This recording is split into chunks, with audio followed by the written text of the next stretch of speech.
store. Defrosted them, put them in a pan of olive oil. So they're cooking with some garlic powder, oregano, and then some salt and pepper, which you should have easily in your pantry.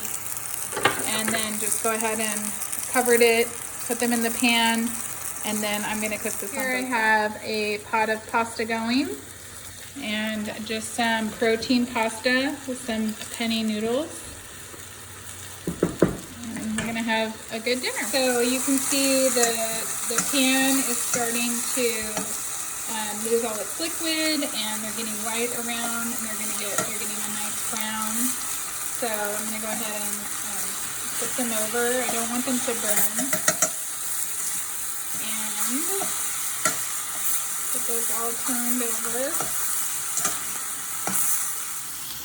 Okay guys, so the chicken is just about browned all over, as you can see. And there's getting some nice crispy, I don't know if you can see that, but it's getting some nice crispy, pieces of the chicken on the bottom. And so you want that because that's going to become part of your sauce. Okay, so we're going to take a lime, and you should be able to get limes still in the store, hopefully.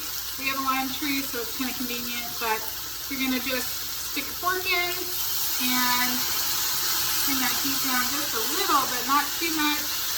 And go ahead and squeeze that lime, both halves, over the top of your chicken. And then you're going to allow that juice to pull up all that crunchy stuff on the bottom of your pan. And get a nice metal spatula. I'm using a metal pan, and start pulling all that crunchy stuff off and making a really nice juice for your chicken. And then you're going to use that later. Nice caramely sauce, and I'll show you what this looks like here. So you're going to start getting a nice caramely sauce here on your chicken. So we're going to go ahead and just let this finish cooking with a lid on and let it finish steaming.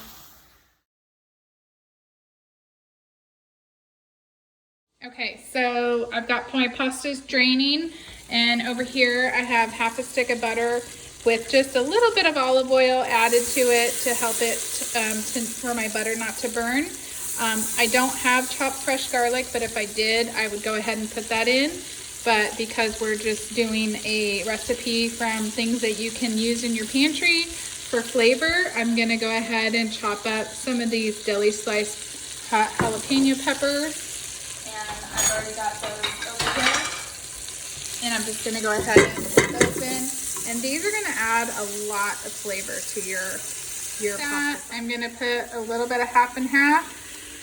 This is just my coffee half and half because I couldn't get whipping cream, but I had this, so I was able to get this a little bit creamy. And then I'm gonna also add, got some cream cheese in here as well. And I'm gonna turn this heat to low, and then just go ahead and let that cream cheese start to melt. And this is gonna just kind of become a nice little creamy sauce. Add some pepper to this sauce. And it doesn't really need salt because you probably have a lot of salt from your butter or your cream cheese, but you can taste it for salt. Okay, so I'm stirring this, and it's actually pretty thick. So I'm gonna add some water to it. I don't want to use all my half and half, so normally I would just maybe add more whipping cream or half and half, but because we're conserving, I'm just gonna add a little bit of water, and I think it'll thin it up. All right, so I've got some water, and I think that's gonna just thin it out enough that it'll just become a nice creamy sauce that will coat my pasta and give it flavor. you know, without caking it. It's just gonna be a nice coating. And then the last thing I'm gonna add is I did have parsley, so I'm gonna add a handful of parsley into that. And this is gonna be almost like a nice little fettuccine sauce. It's a jalapeno. I don't know if you've ever had tequila lime fettuccine from like the Cheesecake Factory or California Pizza Kitchen. This is really ready to add the pasta. And we're gonna go ahead and mix that up. And you can see why I didn't want my sauce too thick, because I really want this to cover all my noodles, and it's actually perfect. It's got a nice coating, but they're not all sticking together. All right, and because I want to sneak some veggies in, I was able to still get spinach at Sprouts. So I'm just gonna go ahead and throw a whole bag of spinach in here. And the taste is going to be hidden. Now, if your kids are super picky, mine just eat what I put on the table, and they don't mind spinach. But this will cook down, steam down, really nice, and usually they don't know the difference between that and the chicken is cooked perfectly. It's not burned, as you can see. It finished cooking just by steaming. I turned the heat off and I just put a lid on, and then I'll pour this and all this juice over my pasta.